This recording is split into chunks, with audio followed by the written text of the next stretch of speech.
ते घेतलं गव्हाचं पीठ, 1 वाटी घेतली आहे. परत ही दुसरी वाटी, अशी 2 वाट्या गव्हाचे पीठ घेतलेले आहे. ही छोटी वाटी रव्याची घेतलेली आहे, पूर्ण भरून नाही घेतली आहे. त्याच्यामध्ये रवा घालून घेऊया, मीठ, ते सगळं मिक्स करून घेऊया. गव्हाच्या पिठाचे जर तुम्हाला वाफवलेले जर मोदक करायचे असेल तर ह्याच पद्धतीने तुम्ही वाफवले करू शकता. फक्त ह्याच्यामध्ये तेलाचं मोहन न घालायचं आहे. मोहन न घालता पीठ मळून घ्यायचं आहे. तेलाचं मोहन गरम करून घेतलं आहे. जर तुम्ही वाफवून जर करणार असाल मोदक स्टीमचे तर तेलाचं मोहन न घालताच करायचे, कारण का जर तेल घातलं तर स्टीमच्या मोदकाला तेलाचा वास येतो. त्याच्याकरता तेल न घालताच पीठ आपल्याला मळून घ्यायचं आहे. आणि जर का अशी जर तळणीची जर तुम्ही करणार असाल मोदक तर असे तेल घालून तेलाचं मोहन घालून घ्यायचं आहे, कारण का आपण तेलातच तळणार आहोत ना ते. त्याच्याकरता ते तेलाचं मोहन घालून घ्यायचं आणि छान अगदी खुसखुशीत होतात. तर इकडं लावून घ्यायचं पिठाला तेल. मग असं गोळा बनतोय.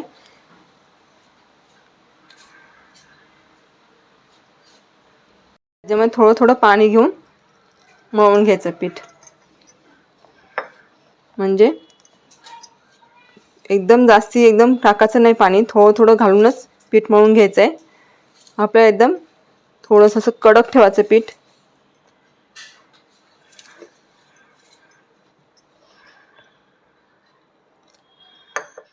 एवढ्या पिठामध्ये तुमचे 21 मोदक तुमचे आरामात होतील. आणि जर का तुम्ही मीडियम साईजचे केले ना मोदक तर आरामात तुमचे 21 मोदक ह्याच्यामध्ये एवढ्या साहित्याच्या पिठामध्ये तुमचं बरोबर 21 मोदक आरामात होतील. झालं औषध एवढं केवढं कडक असं मळलं पीठ. तसं ते पाण्याचा हात लावून घ्यायचं आहे, म्हणजे आता आपण 10 ते 15 मिनटं बाजूला ठेवणार आहोत. हे आजूबाजूनी कडक होऊ नये, सुकू नये पीठ, त्याच्याकरता थोडंसं पाण्याचा हात लावून घ्यायचं आहे. झाकण ठेवून द्यायचं आहे आणि बाजूला ठेवायचं आहे. तूप घालून घ्यायचं आहे.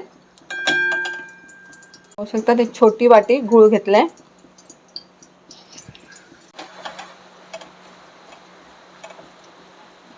एक नारळ घेतलेला खिसून त्याच्यामध्ये घालून घेऊया. जर तुम्हाला ड्रायफ्रूट घालायचं असेल ड्रायफ्रूट पण तुम्ही घालू शकता. काजू, बदाम तुमच्या आवडीनुसार तुम्ही ह्याच्यामध्ये घालू शकतात. खडे विथळायला वेळ लागतो, त्याच्याकरता ह्याच्यात झाकण ठेवायचं आहे. गॅस बारीक करायचा आहे आणि झाकण ठेवून द्यायचं आहे, म्हणजे गुळाचे खडे ते विथळले जातील आणि आपलं खोबरं ते देखील चांगलं शिजलं जाईल. आता ह्याच्यावरती झाकण ठेवायचं आहे 5 मिनिटासाठी, म्हणजे गुळाचे खडे ते विथळतील. पाहू शकते बघा गूळ वितळला गेला, एकदम सॉफ्ट झालं गूळ. आता सगळा मिक्स करून घ्यायचं खोबऱ्यामध्ये, आणि खोबरं पण आपलं शिजलं गेलं चांगलं. वेलची पावडर,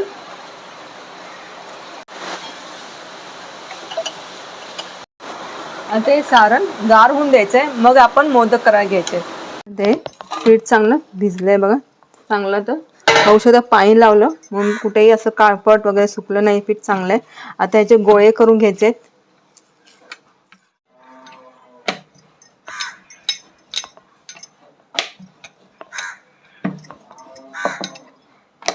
लाटून झालेली. आता ह्याची आता वाटी घेतली आहे, आपण ह्याची पुरी काढूया.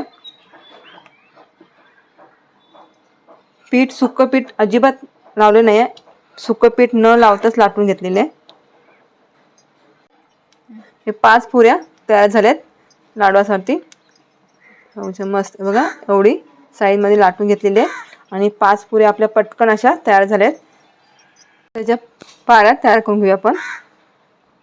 औषध बघा अशी मान टाकत नाही आहे पाऱ्या आपल्या. आता जे सरळचे सरळ ताट आहेत. पीठ चांगलं मळलं गेलं आहे. पीठ चांगलं मळलं गेलं ना की मोदकसुद्धा छान होतात.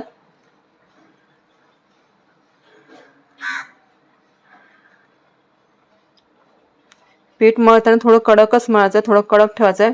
जेवढं तुम्ही जर मऊ मळलं, थोडंसं मऊ जरी झालं तर पूर्ण मोदक असा चिकट, म्हणजे असा हे पाऱ्यासुद्धा अशा पडतील आणि मोदकसुद्धा असा खुसखुशीत होणार नाही. आता ह्याच्यामध्ये सारण भरून घ्यायचं आहे.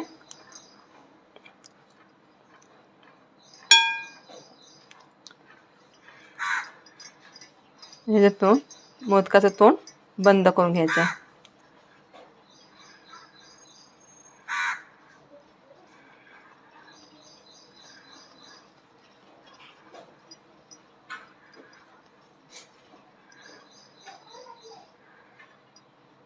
बघा मस्त आपला मोदक तयार झालाय. मस्त.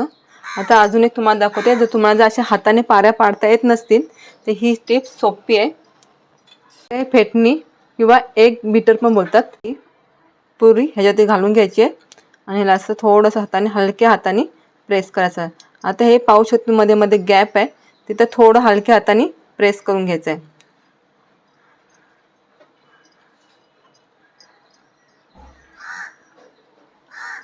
जर तुम्हाला मोदक हाताने पाऱ्या पाडता येत नसतील तर असं सुद्धा तुम्ही ही सोपी पद्धत आहे.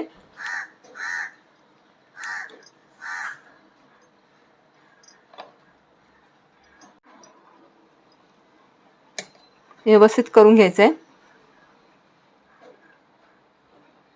पाहू शकतात. आता हे काढून घ्यायचं आहे अलगद हाताने.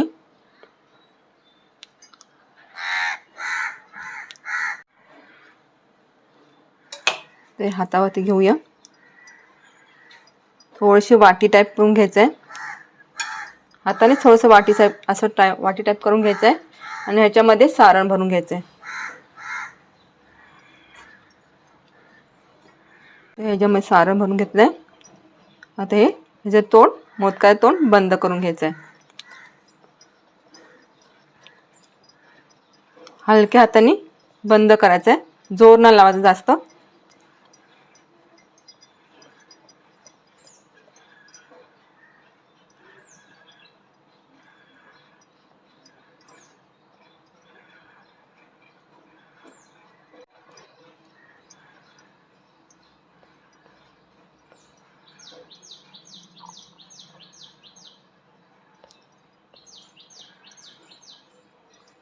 तर आपला मोदक तयार झालाय. फेटणीने हा तयार केला मी मोदक. मस्त झालं बघा. आणि पटापट होतील तुमचे मोदक. कुठेच हे झालं नाही. मोदक एकदम छान पारे आल्यात. मी वाटी घेतली आहे. वाटीवरती सुद्धा जर फेटणीचं जर तुमच्या असं हे नसेल फेटणी तर तुम्ही हे वाटीवरती सुद्धा असे करू शकतात. ते वाटीमध्ये असं थोडेसे एक एक पारी पाडून घ्यायचे, फक्त प्रेस करायचं.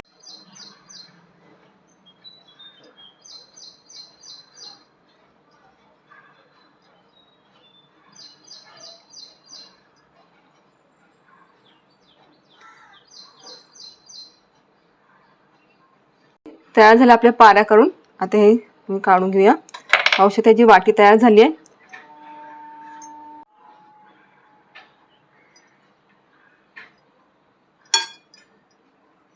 सारण जास्त असेल तर कमी करा. मोदकाचं तोंड व्यवस्थित बंद करता आला पाहिजे. आता ते सगळं असं जवळ घ्यायचं हळूहळू हलक्या हाताने.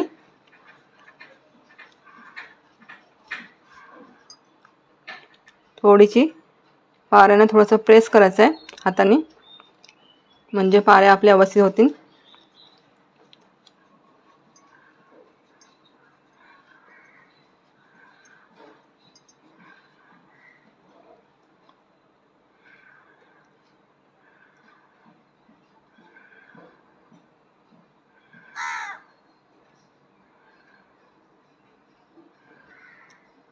पाहू शकतात. हा मस्त झाला. हा सुद्धा मोदक वाटीवरती केलेला. हा सुद्धा तुम्ही असा सुद्धा मोदक तुम्ही करू शकतात. तेल गरम झालं का बघूया. त्याच्यात पुरी घालून घेतली आहे. तेल गरम होत आलंय. तेल तापलंय. आता एक एक मोदक ह्याच्यामध्ये सोडून घ्यायचा आहे.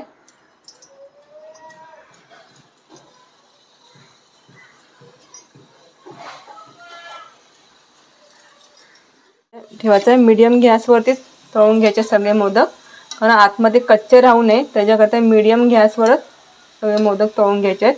म्हणजे बाहेरनं लाल होतील आणि आतमध्ये कच्चे राहतील, त्याच्याकरता मीडियम गॅसवरती सगळे मोदक तळून घ्यायचे आहेत. आपले सगळीकडनं मोदक तळून घेतलेले आहेत. आता काढून घेऊया तेलातनं.